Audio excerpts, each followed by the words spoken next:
What was the weight loss? I lost 25 pounds. When I had my leg. Yeah, what's the next one? And I lost another 4.5 ounces when I had my gallbladder out. Okay. And I'm losing about an ounce a day watching porn. Like that. And my favorite part about what you're doing is that I really feel that if we were just hanging out, you would talk the exact same way. And that is the hardest thing to learn. You seem like a kind of guy that would be a very good storyteller.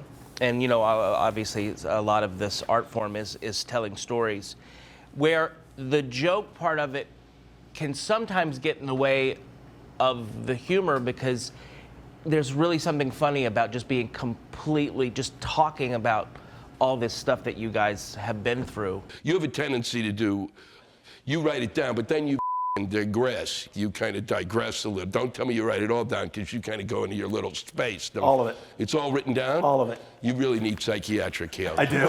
Jesus, that unbelievable. You write the digressions out. I've never heard of that. You know, I'm Doris Smith, blah, blah, blah, or should I just...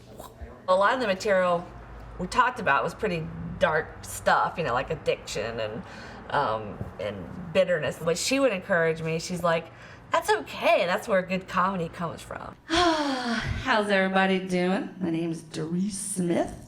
This is Peanut Smith. No. When I was in Iraq, I lived with a division of South Korean soldiers for 11 months. And I ate nothing but fish heads and kimchi. So, oh crap, I just forgot my joke. No, so kimchi is really nasty. I would have really screwed Ronald McDonald for a hamburger. Actually, I would have screwed Wendy for a hamburger.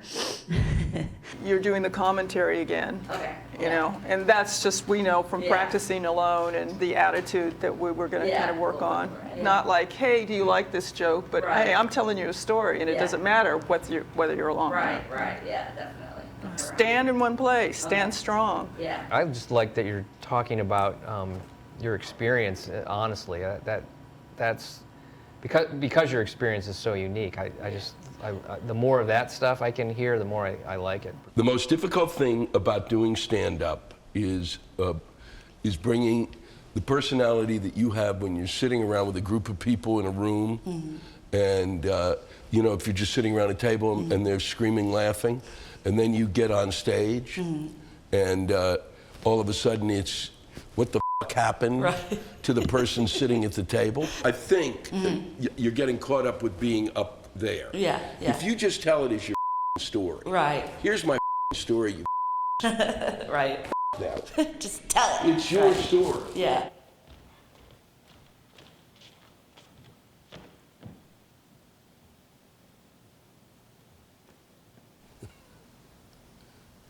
You should see the other guy. Yes, I am a burn survivor. Thank you. I've been extinguished for years. Thank you. I don't know if you guys know this, but you know, burn survivors, we have our own wave.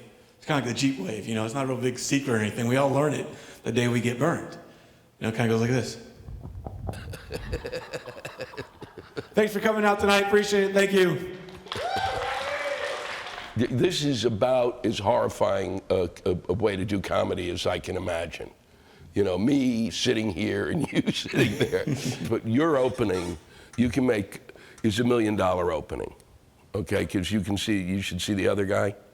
If you take all the time you want, you can take a decade before Just get them all nice and awkward. Just get them as awkward as those make them go through the last 10 years. Those morons didn't pay any attention, pieces of okay? And boy, if that's on film, that's the end of my career. I told my wife before I left to Iraq, I said, honey, if I don't come home in one piece, I want you to go on without me. Luckily, her and her new husband let me rent out the garage. That's so horrible. Oh, geez, that's funny.